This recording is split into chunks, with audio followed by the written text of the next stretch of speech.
Hi everyone. I'm very excited to share on two other commonly asked questions that we get. And the first, which Anastasia kind of touched on, is, can I mix my FODZYME in water or even coffee, which, I'm already seeing some questions in the chat about. And I really hear you on how convenient this might sound, but mixing FODZYME in water actually limits the enzyme's ability to break down the FODMAPs in our food. So a helpful way to think about this question is to return to that analogy of enzymes acting as molecular scissors that break down the FODMAPs into smaller, more easily digestible carbohydrates. So remember, the digestive enzymes are specialized proteins that act on food, not on the body. So for the enzymes to really work their magic, they need to come into contact with that food as much as possible. So this is why we recommend mixing FODZYME into our foods directly or sprinkling that full dose on your first bite. Because if we mix the enzymes with water rather than consume them with our food, the enzymes have less contact with the FODMAPs and then can't break them down as well. So another way to think about it is kind of like how, unlike with a vitamin supplement where the aim is really for the vitamins to actually be absorbed, the digestive enzymes are just acting on the food while both of them are in our digestive tract.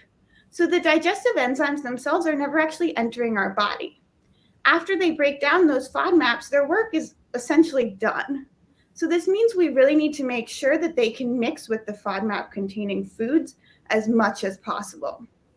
So this topic also brings me to a next question that we often hear, and again, I'm already seeing some questions about in our chat. And that question is, what happens if I use FODZYME on polyols? So just as a quick reminder and little refresh, polyols are that P of the FODMAPs. And there are two main types of polyols that occur naturally in food, so sorbitol and mannitol. And both of these are really sugar alcohols, and they're found in a range of fruits and vegetables, often stone fruits and mushrooms. And then polyols are also often added to commercial kind of low sugar products like gums, like mints. And on labels, you'll often see them in the form of xylitol, maltolol, or isomalt on the back of a product.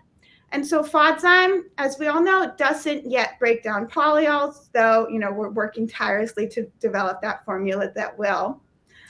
So in the meantime, what we say is eating FODZYME with polyol-containing foods is truly harmless. And when I say harmless, like, what does that mean?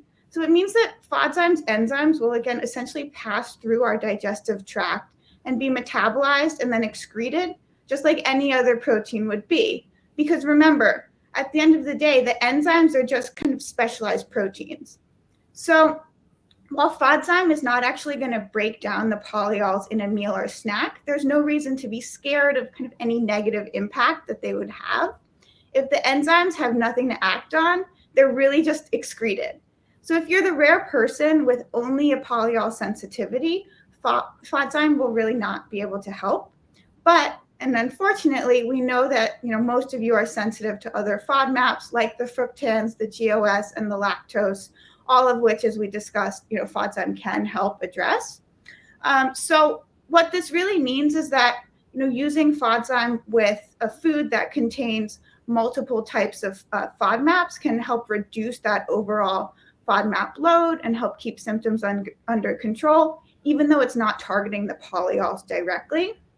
So I hope that helps kind of make sense of why we're so adamant about adding FODZYME to the food itself directly, and explain how FODZYME can help reduce FODMAPs overall, even when it's not targeting the polyols directly.